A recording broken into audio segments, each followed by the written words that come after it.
आपदामपहर्तारं दातारं सर्वसम्पदां लोकाभिरामं श्रीरामं भूयो भूयो नमाम्यहम्। अभ्रमं भङ्गरहितम् अजडं विमलं सदा आनन्दतीर्थमतुलं भजे तापत्रयापहम्। आपादमौलिपर्यन्तं गुरूणामाकृतिं स्मरेत्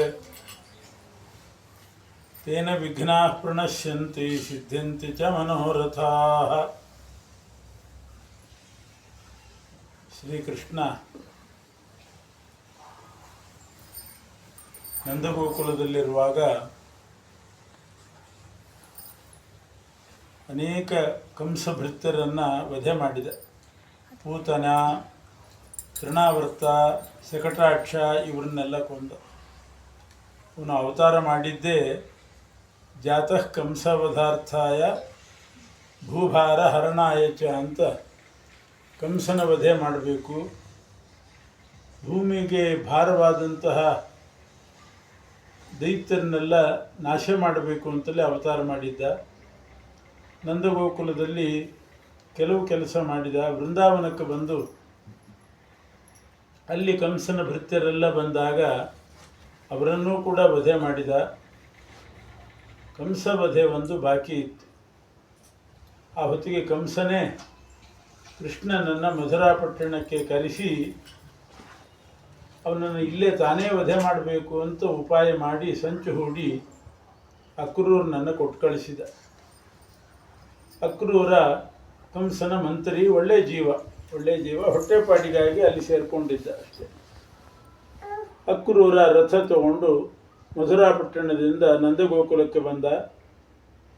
ಎಲ್ಲ ವಿಚಾರ ತಿಳಿಸಿ ಕಂಸ ಹೇಳಿದ್ದನ್ನೆಲ್ಲ ಹೇಳಿ ಕೃಷ್ಣ ಬಲರಾಮರನ್ನ ರಥದಲ್ಲಿ ಕೂಡಿಸ್ಕೊಂಡು ಮಧುರೆಗೆ ಹೊರಟ.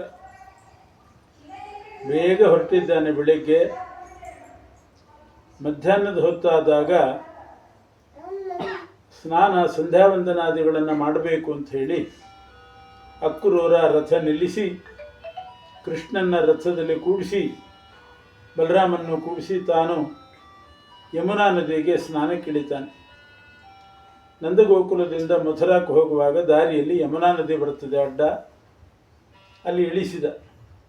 ತಾನು ಸ್ನಾನ ಮಾಡ್ತೇನೆ ಅಂತ ಯಮುನಾ ನದಿಯಲ್ಲಿ ಮುಳುಗಿದ ಅಕ್ರೂರ. ಯಮುನಾ ನದಿಯಲ್ಲಿ ಮುಳುಗಿದಾಗ ನೋಡ್ತಾನೆ ಆ ರಥದಲ್ಲಿದ್ದಂಥ ಕೃಷ್ಣ ಇಲ್ಲೇ ಇದ್ದ, ಯಮುನಾ ನದಿಯಲ್ಲೇ ಇದ್ದ. ಇವನಿಗೆ ಆಶ್ಚರ್ಯ ಆಯಿತು. ರಥದಲ್ಲಿ ಕೂಡಿಸಿ ಬಂದಿದ್ದೇನೆ ಅಂತ ಮುಳುಗಿದವನು ಮೇಲೆದ್ದು ನೋಡ್ತಾನೆ, ಕೃಷ್ಣ ರಥದಲ್ಲೇ ಇದ್ದಾನೆ. ಮತ್ತೆ ಮುಳುಗಿದಾಗ ಕೃಷ್ಣ ಮತ್ತೆ ನೀರಿನಲ್ಲಿ ಕಾಣಿಸ್ತಾ ಇದ್ದಾನೆ. ಆಶ್ಚರ್ಯಚಕಿತನಾಗಿ ಆ ನೀರಿನಲ್ಲಿದ್ದ ಕೃಷ್ಣನ ನೋಡ್ತಾ ಇರುವಾಗ ಆ ಕೃಷ್ಣ ರೂಪ ಮರೆಯಾಯಿತು. ಅನಂತ ಪದ್ಮನಾಭ ರೂಪ ಆಯಿತು. ಶೇಷದೇವರ ಮೇಲೆ ಪೌಡಿಸಿದ್ದಾನೆ. ನಾಭಿಯಲ್ಲಿ ಕಮಲ, ಆ ಕಮಲದಲ್ಲಿ ಚತುರ್ಮುಖ ಬ್ರಹ್ಮದೇವರು, ಹೀಗೆ ಮತ್ತು ಪ್ರಹ್ಲಾದ, ನಾರದ ಪ್ರಮುಖರೆಲ್ಲ ಆ ಭಗವಂತನನ್ನು ಸೇವೆ ಮಾಡ್ತಾ ಇದ್ದಾರೆ, ಕಾಲೊತ್ತುತ್ತಾ ಇದ್ದಾರೆ. ಇಂಥ ಶೇಷಶಾಹಿಯಾದ ಅನಂತ ಪದ್ಮನಾಭ ರೂಪವನ್ನು ನೋಡಿ ಬೆರಗಾಗಿ ಸ್ತೋತ್ರ ಮಾಡ್ತಾ ನಿಂತ. ಆಮೇಲೆ ಕೃಷ್ಣನೇ ಆ ರೂಪ ಉಪಸಂಹಾರ ಮಾಡಿಕೊಂಡ ಮೇಲೆ ಅಕ್ರೂರ ಮೇಲೆ ಬಂದ. ಆ ರೂಪ ಕಾಣಿಸಲಿಲ್ಲ, ಮೇಲೆ ಬಂದ. ಆಮೇಲೆ ಮಧುರೆ ಕರ್ಕೊಂಡು ಹೋದ. ಇದೇ ಅನಂತ ಪದ್ಮನಾಭ ರೂಪ ಅಕ್ರೂರ ಮೊದಲು ಕಂಡದ್ದು. ಈ ರೂಪ ಏತನ್ನಾನಾವತಾರಾಣಾಂ ನಿಧಾನಂ ಬೀಜಮವ್ಯಯಂ ಅಂತ ಎಲ್ಲ ಅವತಾರಗಳಿಗೆ ಇದೇ ಮೂಲ ರೂಪ. ಅನಂತ ಪದ್ಮನಾಭ ರೂಪನೇ ಮೂಲ ರೂಪ. ಅದು ಅಕ್ರೂರನಿಗೆ ಗೋಚರ ಆಯಿತು. ಯಾಕೆ ಅಂದರೆ ಮೊದಲು ಕೃಷ್ಣ ಕಂಡ, ಆ ಕೃಷ್ಣ ಮರೆಯಾಗಿ ಅನಂತ ಪದ್ಮನಾಭ ಕಂಡ. ಕೃಷ್ಣನೇ ಅನಂತ ಪದ್ಮನಾಭನಾಗಿ ಕಂಡದ್ರಿಂದ ಎಲ್ಲ ಅವತಾರಗಳಿಗೆ, ರಾಮ, ಕೃಷ್ಣ, ಬುದ್ಧ ಎಲ್ಲ ಅವತಾರಗಳಿಗೆ ಅನಂತ ಪದ್ಮನಾಭ ರೂಪ ಮೂಲ ರೂಪ. ಏತನ್ ನಾನಾವತಾರಾಣ, ಅನೇಕ ಅವತಾರಗಳಿದೆ, ಅದಕ್ಕೆಲ್ಲ ನಿಧಾನಂ ಬೀಜಮವ್ಯಯಂ, ಬೀಜಪ್ರಾಯವಾದಂಥ ರೂಪ ಅನಂತ ಪದ್ಮನಾಭ ರೂಪ. ಚತುರ್ದಶ ಲೋಕಗಳಿಗೆ ಅವನ ಅಧಿಪತಿ. ಚತುರ್ದಶಿ ದಿವಸವೇ ಅವನ ಪೂಜೆ ವಿಹಿತವಾಗಿದೆ, ಅನಂತ ಪದ್ಮನಾಭ ರೂಪನ ಪೂಜೆ. ಅದರಿಂದ ಮೂಲ ರೂಪಕ್ಕೆ ಪೂಜೆ ಮಾಡಿದರೆ ಎಲ್ಲ ರೂಪಗಳ ಪೂಜೆಯೂ ಆಗ್ತದೆ. ಎಲ್ಲ ರೂಪಗಳಿಗೆ ಅದೇ ಮೂಲ. ಮೂಲ ಸ್ಥಾನಕ್ಕೆ ಹೋಗಿಬಿಟ್ರೆ ಮತ್ತೆ ಬೇರೆ ಬೇರೆ ಸ್ಥಾನಕ್ಕೆ ಹೋದರೆ ಏನು ಫಲವೋ ಅದೆಲ್ಲ ಸಿಕ್ಕೇ ಬಿಡ್ತದೆ. ಅಂಥ ಮೂಲ ರೂಪ ಅನಂತ ಪದ್ಮನಾಭ ರೂಪ.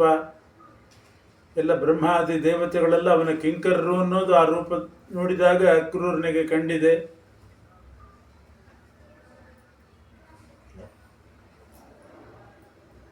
ಆ ಅನಂತ ಪದ್ಮನಾಭ ರೂಪ ಚತುರ್ದಶಿ ಎಂದು ಪೂಜೆ ಮಾಡಬೇಕು ಅಂತ ವಿಹಿತ.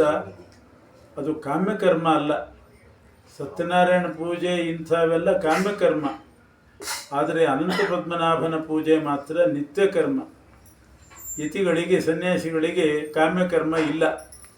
ಯಾವ ಕಾಮ್ಯಕರ್ಮನೂ ಮಾಡಬಾರ್ದು, ನಿಷ್ಕಾಮ ಕರ್ಮ ಮಾತ್ರ ಮಾಡಬೇಕು. ಆದರೂ ಯತಿಗಳಿಗೆ ಅನಂತ ವ್ರತ ವಿಹಿತವಾಗಿದೆ, ಬೇರೆ ಯಾವ ವ್ರತ ಇಲ್ಲ.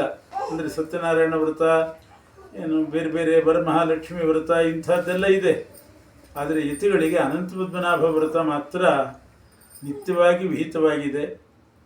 14 ಲೋಕದ ಅಧಿಪತಿಯಾದ ಪರಮಾತ್ಮನನ್ನು 14 ವಿಧ ಪೂಜೆ ಪತ್ರ ಪುಷ್ಪಗಳಿಂದ, 14 ವಿಧವಾಗಿರ್ತಕ್ಕಂಥ ಭಕ್ಷ್ಯಭೋಜ್ಯಗಳಿಂದ, ಏನೇನು ಸಂಖ್ಯೆನೋ 14 ಸಂಖ್ಯೆ, ಅದು ಸಮಸ್ತ ಬ್ರಹ್ಮಾಂಡದೊಳಗಿನ ಲೋಕದ ಸಂಖ್ಯೆ.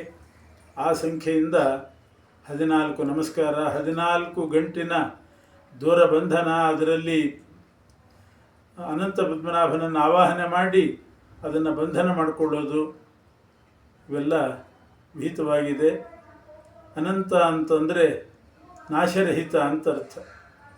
ಸತ್ಯಂ ಜ್ಞಾನಮನಂತಂ ಬ್ರಹ್ಮ ಅಂತ ಪರಮಾತ್ಮನ ಲಕ್ಷಣ ಹೇಳುವಾಗ ಸತ್ಯಂ ಜ್ಞಾನಂ ಅನಂತಂ, ದೇಶದಿಂದ ಅನಂತ, ಕಾಲದಿಂದ ಅನಂತ, ಎಲ್ಲ ದೇಶದಲ್ಲಿಯೂ ವ್ಯಾಪಿಸಿದ್ದಾನೆ, ಎಲ್ಲ ಕಾಲದಲ್ಲಿಯೂ ಇದ್ದಾನೆ, ಎಲ್ಲ ಗುಣಗಳು ಅವನಲ್ಲಿ ತುಂಬಿದೆ. ಗುಣಗಳಿಂದಲೂ ಅನಂತ, ದೇಶದಿಂದಲೂ ಅನಂತ, ಕಾಲದಿಂದಲೂ ಅನಂತ. ಅಂಥ ಪರಮಾತ್ಮನನ್ನು ಪೂಜೆ ಮಾಡಿದರೆ ಅನಂತಂ ವಿಷ್ಣು ಸನ್ನಿಧವು ಅಂತಾರೆ. ವಿಷ್ಣು ಸನ್ನಿಧ ಅನಂತ ಫಲವನ್ನು ಕೊಡ್ತಕ್ಕಂಥವನು ಅವನು. 14 ವರ್ಷಗಳವರೆಗೆ ಪೂಜೆ ಮಾಡೋದು ರೂಢಿ.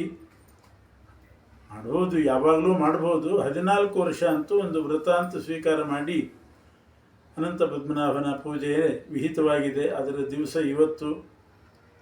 ಆ ಅನಂತನೇ ಎಲ್ರಿಗೂ ರಕ್ಷಕ, ಅನಂತನೇ ಸೃಷ್ಟಿಕರ್ತ, ಅವನೇ ಬುದ್ಧಿಪ್ರದಾಯಕ, ಅವನೇ ಎಲ್ರಿಗೂ ಕೂಡ ಅನುಗ್ರಹ ಮಾಡಿ ಶ್ರೇಯಸ್ಸನ್ನು ಕೊಡ್ತಕ್ಕಂಥವನು. ನಿಮಗೆಲ್ಲ ಆ ಅನಂತ ರೂಪಿಯಾದ ಪರಮಾತ್ಮ ಅನಂತ ಫಲವನ್ನು ಕೊಡಲಿ. ಅಕ್ರೂರ ಯಮುನಾ ನದಿಯಲ್ಲಿ ಮುಳುಗಿ ಶೇಷದೇವರನ್ನ ಕಂಡು ಆಮೇಲೆ ಶೇಷಶಾಹಿಯಾದ ಪರಮಾತ್ಮನನ್ನು ಕಂಡ. ಪ್ರತಿನಿತ್ಯ ಅಕ್ರೂರ ಮುಳುಗೆ ಸ್ನಾನ ಮಾಡ್ತಿದ್ದ. ಅದೊಂದು ನಿಯಮ, ಅವಗಾಹನ ಸ್ನಾನ ಅಂತ. ಮುಳುಗಿ ಸ್ನಾನ ಮಾಡೋದು ಒಂದು ನಿಯಮ ಇಟ್ಕೊಂಡಿರ್ತಾರೆ. ಅಕ್ರೂರ ಅಂಥ ನಿಯಮದಲ್ಲಿದ್ದ. ಪ್ರತಿನಿತ್ಯ ಯಾವುದಾದ್ರೂ ಒಂದು ನದಿಯೋ ಸರೋವರವೋ ಹುಡುಕಿ ಆದರೂ ಮುಳುಗಬೇಕು.